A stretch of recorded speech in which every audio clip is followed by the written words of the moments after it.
जय हिंद दोस्तों, कैसे हैं आप सभी। आशा करता हूं बहुत ही अच्छे होंगे। इस वीडियो में हम आपके लिए लेकर आए साइंस के अति महत्वपूर्ण प्रश्न हैं। ऐसे प्रश्न हैं जो बार बार एग्जाम में पूछते हैं। तो किसी भी एग्जाम की तैयारी कर रहे हैं जहां पर साइंस पूछा जाता है, या यूपी पुलिस, होम गार्ड या किसी भी अन्य एग्जाम की तैयारी कर रहे हैं, यह सेट आपके लिए महत्वपूर्ण रहेगा। तो चलिए वीडियो की शुरुआत करते हैं। वीडियो के अंत में फीडबैक जरूर दीजिए। चलिए देखते हैं पहला क्वेश्चन क्या पूछा है आपसे। पहला क्वेश्चन जो पूछा है वह पूछा है विद्युत धारा की एसआई इकाई क्या है। आपसे पूछा है कि विद्युत धारा की एसआई इकाई क्या है, बताइए राइट आंसर क्या हो जाएगा। तो राइट आंसर जो हो जाएगा वो हो जाएगा ऑप्शन बी, एम्पियर है। एम्पियर इस प्रश्न का राइट आंसर हो जाएगा। एम्पियर विद्युत धारा की एसआई इकाई है। विद्युत धारा की एसआई इकाई एम्पियर है। एक एम्पियर बराबर जब एक सेकंड में किसी तार में एक कूलाम आवेश प्रभावित होता है, या एसआई की मूल राशियों में से एक है। बाकी विकल्पों की बात करें तो वोल्ट जो है विद्युत विभवांतर की इकाई है, ओम जो है विद्युत प्रतिरोध की इकाई है, और वाट जो है शक्ति की इकाई है। यह सब भी ध्यान रखिएगा। अब चलते हैं अगले प्रश्न की ओर, देखते हैं अगला प्रश्न क्या पूछा है आपसे। अगला प्रश्न जो पूछा है वह पूछा है पीएच स्केल की खोज किसने की थी। आपसे पूछा है कि पीएच स्केल की खोज किसने की थी, बताइए राइट आंसर क्या हो जाएगा। राइट आंसर जो हो जाएगा वो हो जाएगा ऑप्शन है सोरेन पीटर लॉरिसन। इस प्रश्न का राइट आंसर हो जाएगा। सोरेन पीटर लॉरिसन जो है पीएच स्केल की खोज की थी। पीएच स्केल का आविष्कार 1909 में इन्होंने किया था। पीएच स्केल का उपयोग किसी द्रव की अम्लता या क्षारता मापने के लिए किया जाता है। पीएच जो होता है हाइड्रोजन आयन की सांद्रता का लघुगणकीय मान है। पीएच स्केल में 0 से 14 तक होती है।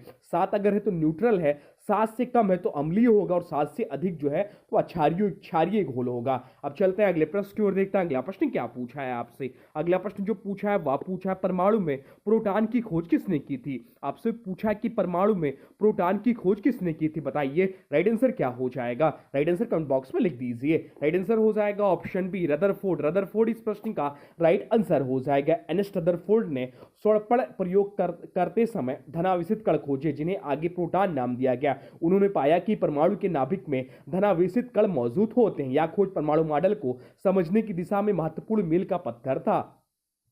बाकी विकल्पों की बात करें तो थॉमसन ने इलेक्ट्रॉन की खोज की थी, चार्डविक इन्होंने न्यूट्रॉन की खोज की थी, और बोहर इन्होंने कक्षाओं वाला परमाणु मॉडल दिया था। अब चलते हैं अगले प्रश्न की ओर, देखते हैं अगला प्रश्न क्या पूछा है आपसे। अगला प्रश्न जो पूछा है वह पूछा है डीएनए और आरएनए में अंतर होता है। पूछा है आपसे कि डीएनए और आरएनए में क्या अंतर होता है, बताइए राइट आंसर इस प्रश्न का क्या हो जाएगा। राइट आंसर आप लोग कमेंट बॉक्स में लिखते चलिए, बताइए इस प्रश्न का राइट आंसर क्या है। राइट आंसर हो जाएगा ऑप्शन डी, उपरोक्त सभी इस प्रश्न का राइट आंसर हो जाएगा। यानी कि बेस में, शर्करा में और संरचना में अंतर होता है। बेस में डीएनए में थाइमीन होता है, और आरएनए में थाइमीन की जगह यूरासिल होता है। शर्करा डीएनए में डीऑक्सीराइबोस शर्करा होता है, और आरएनए में राइबोस शर्करा होता है। संरचना की बात करें तो डीएनए की डबल स्टैंडर्ड हेलिक्स होता है, और आरएनए आमतौर पर सिंगल स्टैंडर्ड होता है। इसलिए डीएनए और आरएनए में शर्करा, संरचना और बेस तीनों में एक दूसरे से भिन्न होते हैं। अब चलते हैं अगले प्रश्न की ओर, देखते हैं अगला प्रश्न क्या पूछा है आपसे। अगला प्रश्न जो पूछा है वह पूछा है किसका तापमान मापने के लिए पायरोमीटर का उपयोग किया जाता है। आपसे पूछा है कि किसका तापमान मापने के लिए पायरोमीटर का उपयोग किया जाता है, बताइए राइट आंसर क्या हो जाएगा। राइट आंसर हो जाएगा ऑप्शन बी, उच्च ताप का। उच्च ताप इस प्रश्न का राइट आंसर हो जाएगा। पायरोमीटर का उपयोग बहुत उच्च तापमान मापने के लिए किया जाता है। भट्टी उद्योगों और धातु गलाने वाले स्थानों को के ताप मापन में उपयोगी होता है। पायरोमीटर वहां काम करता है जहां साधारण थर्मामीटर काम नहीं कर सकते। अब चलते हैं अगले प्रश्न की ओर, देखते हैं अगला प्रश्न क्या पूछा है आपसे। अगला प्रश्न जो पूछा है वह पूछा जल में घुलनशील विटामिन कौन से हैं। आपसे पूछा कि जल में घुलनशील विटामिन कौन से हैं, बताइए राइट आंसर क्या हो जाएगा।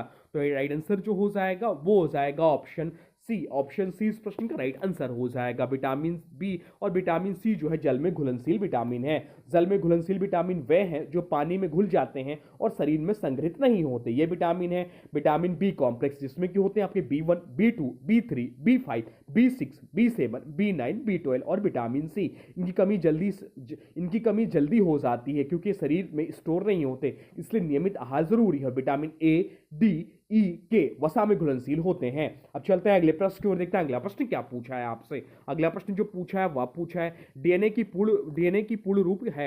आपसे पूछा कि डीएनए का पूरा नाम क्या है, बताइए राइट आंसर क्या हो जाएगा। तो राइट आंसर जो हो जाएगा वो हो जाएगा ऑप्शन बी, डीऑक्सीराइबोन्यूक्लिक एसिड। इस प्रश्न का राइट आंसर हो जाएगा ऑप्शन बी। इस प्रश्न का राइट आंसर हो जाएगा। डीएनए का पूरा नाम डीऑक्सीराइबोन्यूक्लिक एसिड है, जहां आनुवांशिक पदार्थ है जो जीवों के लक्षण निर्धारित करता है। डीएनए की संरचना दोहरी कुंडलाकार होती है, यानी कि डबल हेलिक्स होती है। वाटसन और क्रिक ने इसे बताया। डीएनए के अंदर न्यूक्लियोटाइड्स होते हैं जिनमें शर्करा, फास्फेट, नाइट्रोजन बेस शामिल होते हैं। अब चलते हैं अगले प्रश्न की ओर, देखते हैं अगला प्रश्न क्या पूछा है आपसे। अगला प्रश्न जो पूछा है वह पूछा है पाचन तंत्र का सबसे लंबा भाग कौन सा है। आपसे पूछा है कि पाचन तंत्र का सबसे लंबा भाग कौन सा है, बताइए राइट आंसर क्या हो जाएगा। तो राइट आंसर जो हो जाएगा वो हो जाएगा ऑप्शन बी, छोटी आंत। छोटी आंत इस प्रश्न का राइट आंसर हो जाएगा। बहुत लोग इस प्रश्न को गलत करके आते हैं या क्वेश्चन पूछा जाता है तो पाचन तंत्र का सबसे लंबा भाग जो होता है छोटी आंत होती है। छोटी आंत मानव शरीर के पाचन तंत्र का सबसे लंबा भाग होता है, जिसकी लंबाई लगभग 6 मीटर होती है। इसमें मुख्यतः पाचन और अवशोषण की क्रिया होती है। छोटी आंत 3 भागों से मिलकर बनी होती है, ड्यूडेनम, जेजुनम और इलियम। यहां से पोषक तत्व रक्त में अवशोषित होकर शरीर के विभिन्न हिस्सों तक पहुंचते हैं। अब चलते हैं अगले प्रश्न की ओर, देखते हैं अगला प्रश्न क्या पूछा है आपसे। अगला प्रश्न जो पूछा है वह पूछा है कौन सा अंग शरीर की कार्यप्रणाली को नियंत्रित करता है। आपसे पूछा है कि कौन सा अंग शरीर की कार्यप्रणाली को नियंत्रित करता है, बताइए राइट आंसर क्या हो जाएगा। राइट आंसर जो हो जाएगा वो हो जाएगा ऑप्शन ए, मस्तिष्क इस प्रश्न का राइट आंसर हो जाएगा। ऑप्शन ए इस प्रश्न का राइट आंसर हो जाएगा। मस्तिष्क शरीर का नियंत्रण केंद्र है या शरीर की सभी स्वैच्छिक एवं अनैच्छिक क्रियाओं को नियंत्रित करता है, जैसे सोच, स्मरण, चलना, पाचन, सांस, हृदय गति आदि। यह संपूर्ण तंत्रिका तंत्र का प्रमुख अंग है। मस्तिष्क निर्णय, प्रतिक्रिया, संतुलन तथा समन्वय जैसी सभी गतिविधियों नियंत्रित करती हैं। अब चलते हैं अगले प्रश्न की ओर, देखते हैं अगला प्रश्न क्या पूछा है आपसे। अगला प्रश्न जो पूछा है वह पूछा है आग की पुतली का रंग किससे निर्धारित होता है। आपसे पूछा है कि आग की पुतली का रंग किससे निर्धारित होता है, बताइए राइट आंसर क्या हो जाएगा। तो राइट आंसर जो इस प्रश्न का हो जाएगा वो हो जाएगा ऑप्शन ए, आइरिस। आइरिस इस प्रश्न का राइट आंसर हो जाएगा। आइरिस वह रंगीन झिल्ली है जो पुतली के चारों ओर होती है, यही आग का रंग निर्धारित करती है। आइरिस में मेलाटिन पिगमेंट की मात्रा जितनी अधिक होती है आग का रंग उतना गहरा होता है। आइरिस पुतली के आकार को नियंत्रित करता है, जिससे आंख में प्रवेश करने वाले प्रकाश की मात्रा को नियंत्रण मिलता है। अब चलते हैं अगले प्रश्न की ओर, देखते हैं अगला प्रश्न क्या पूछा है आपसे। अगला प्रश्न जो पूछा है वह पूछा है कौन सी किरणें हड्डियों की जांच में प्रयोग होती हैं। आपसे पूछा है कि कौन सी किरणें हड्डियों की जांच में प्रयोग होती हैं, बताइए राइट आंसर क्या हो जाएगा। तो राइट आंसर जो हो जाएगा वो हो जाएगा ऑप्शन सी, एक्सरे किरणें। ऑप्शन सी इस प्रश्न का राइट आंसर हो जाएगा। एक्सरे। एक्सरे ठोस वस्तुओं जैसे हड्डियों को भेद कर उनकी छवि बनाने की क्षमता रखती हैं। हड्डियां एक्सरे को अधिक अवशोषित करती हैं, जिससे हड्डियों की स्पष्ट तस्वीर बन जाती है। चिकित्सा में एक्सरे का उपयोग फ्रैक्चर, हड्डी में दरार, संक्रमण आदि की जांच में किया जाता है। अब चलते हैं अगले प्रश्न की ओर, देखते हैं अगला प्रश्न क्या पूछा है आपसे। अगला प्रश्न जो पूछा है वह पूछा है मस्तिष्क की सुरक्षा कौन करता है। आपसे पूछा है कि मस्तिष्क की सुरक्षा कौन करता है, बताइए राइट आंसर क्या हो जाएगा। तो राइट आंसर जो हो जाएगा वो हो जाएगा ऑप्शन ए, खोपड़ी। खोपड़ी इस प्रश्न का राइट आंसर हो जाएगा। मस्तिष्क शरीर का सबसे संवेदनशील एवं नियंत्रण केंद्र होता है, इसकी सुरक्षा खोपड़ी करती है, जो एक कठोर अस्थि ढांचा है। खोपड़ी के अंदर 3 झिल्लियां भी मस्तिष्क को अतिरिक्त सुरक्षा देती हैं। यह संरचना मस्तिष्क को चोट, दबाव और झटकों से सुरक्षित रखती है। अब चलते हैं अगले प्रश्न की ओर, देखते हैं अगला प्रश्न क्या पूछा है आपसे। अगला प्रश्न जो पूछा है वह पूछा है रेडियोधर्मी तत्व की इकाई क्या है। आपसे पूछा कि रेडियोधर्मी तत्व की इकाई क्या है, बताइए राइट आंसर क्या हो जाएगा। तो राइट आंसर हो जाएगा वह हो जाएगा इस प्रश्न का ऑप्शन बी, क्यूरी। क्यूरी इस प्रश्न का राइट आंसर हो जाएगा। ऑप्शन बी इस प्रश्न का राइट आंसर हो जाएगा। क्यूरी रेडियोधर्मिता की पुरानी और प्रसिद्ध इकाई है। इसका नाम वैज्ञानिक मैरी क्यूरी के नाम पर रखा गया। एक क्यूरी बराबर 3 × 7 × 10 की घात 10 होता है। एसआई का ही बैकरल है, पर परीक्षाओं में क्यूरी ही अधिक पूछा जाता है, यह भी ध्यान रखिएगा। बाकी विकल्पों की बात करें तो एम्पियर जो है या विद्युत धारा की इकाई है, हर्ट्ज जो है आवृत्ति की इकाई है और वाट जो है शक्ति की इकाई है। अब चलते हैं अगले प्रश्न की ओर, देखते हैं अगला प्रश्न क्या पूछा है आपसे। अगला प्रश्न जो पूछा है वह पूछा है वायु में अधिकतम मात्रा में कौन सी गैस पाई जाती है। आपसे पूछा है कि वायु में अधिकतम मात्रा में कौन सी गैस पाई जाती है, बताइए राइट आंसर क्या हो जाएगा। राइट आंसर हो जाएगा ऑप्शन ए, नाइट्रोजन इस प्रश्न का राइट आंसर हो जाएगा। ऑप्शन ए इस प्रश्न का राइट आंसर हो जाएगा। वायुमंडल का लगभग 78% भाग नाइट्रोजन गैस से बना है। नाइट्रोजन एक निष्क्रिय गैस है और दहन को समर्थन नहीं देती। ऑक्सीजन केवल 21% पाया जाता है और बाकी सब गैसें पाई जाती हैं। नाइट्रोजन पौधों में प्रोटीन निर्माण के लिए आवश्यक होता है। तो ध्यान रखिएगा, नाइट्रोजन जो है वायुमंडल में 78% पाया जाता है, ऑक्सीजन 21%, 0.93% ऑर्गन पाया जाता है जाता है, बाकी अन्य गैसों की मात्रा होती है। अब चलते हैं अगले प्रश्न की ओर, देखते हैं अगला प्रश्न क्या पूछा है आपसे। अगला प्रश्न जो पूछा है वह पूछा है इंसुलिन हार्मोन का स्त्रवण कौन करता है। आपसे पूछा कि इंसुलिन हार्मोन का स्त्रवण कौन करता है, बताइए राइट आंसर क्या हो जाएगा। तो राइट आंसर जो हो जाएगा इस प्रश्न का वो हो जाएगा ऑप्शन बी, अग्नाशय इस प्रश्न का राइट आंसर हो जाएगा। ऑप्शन बी इस प्रश्न का राइट आंसर हो जाएगा। इंसुलिन हार्मोन का स्त्रावण अग्नाशय के बीटा कोशिकाओं द्वारा किया जाता है। इंसुलिन रक्त में ग्लूकोज के स्तर को नियंत्रित करता है या ग्लूकोज को कोशिकाओं के अंदर भेजकर रक्त शर्करा को कम करता है। इंसुलिन की कमी या असंतुलन से डायबिटीज या मेलिटस रोग होता है। अग्नाशय में ही ग्लूकागान हार्मोन भी बनता है जो रक्त शर्करा को बढ़ाता है। अब चलते हैं अगले प्रश्न की ओर, देखते हैं अगला प्रश्न क्या पूछा है आपसे। अगला प्रश्न जो पूछा है वह पूछा है प्रकाश संश्लेषण की क्रिया में कौन सी गैस उत्सर्जित होती है। आपसे पूछा है कि प्रकाश संश्लेषण की क्रिया में कौन सी गैस उत्सर्जित होती है, बताइए राइट आंसर क्या हो जाएगा। राइट आंसर जो हो जाएगा वो हो जाएगा ऑप्शन ए, ऑक्सीजन इस प्रश्न का राइट आंसर हो जाएगा। ऑप्शन ए इस प्रश्न का राइट आंसर हो जाएगा। प्रकाश संश्लेषण में पौधे सूर्य के प्रकाश, CO2 और जल का उपयोग करके ग्लूकोज और ऑक्सीजन बनाते हैं। इस प्रक्रिया में जल के फोटोलिसिस से ऑक्सीजन निकलती है। यह गैस वातावरण में उत्सर्जित होकर जीवों के श्वसन के लिए आवश्यक ऑक्सीजन की पूर्ति करती है। प्रकाश संश्लेषण का सामान्य समीकरण जो होता है वो आप लोग कमेंट बॉक्स में बताइएगा। अब चलते हैं अगले प्रश्न की ओर, देखते हैं अगला प्रश्न क्या पूछा है आपसे। अगला प्रश्न जो पूछा है वह पूछा है विद्युत चुम्बकीय तरंगों की गति होती है। आपसे पूछा है कि विद्युत चुम्बकीय तरंगों की गति होती है, बताइए राइट आंसर क्या हो जाएगा। राइट आंसर कमेंट बॉक्स में लिखते चलिए। राइट आंसर हो जाएगा ऑप्शन बी, ऑप्शन बी इस प्रश्न का राइट आंसर हो जाएगा।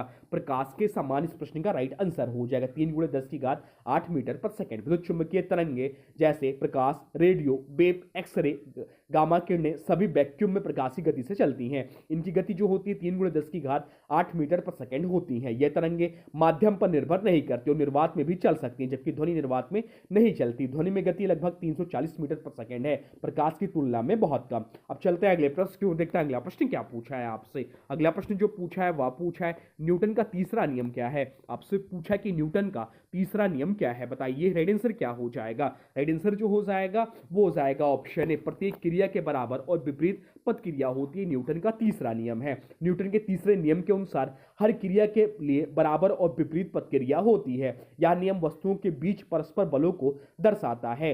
उदाहरण के तौर पर बंदूक चलाने पर गोली आगे बढ़ जाती है और बंदूक पीछे हट जाती है। यह नियम सभी प्रकार की भौतिक क्रियाओं पर लागू होती है, चाहे संपर्क बल हो या गैर संपर्क बल।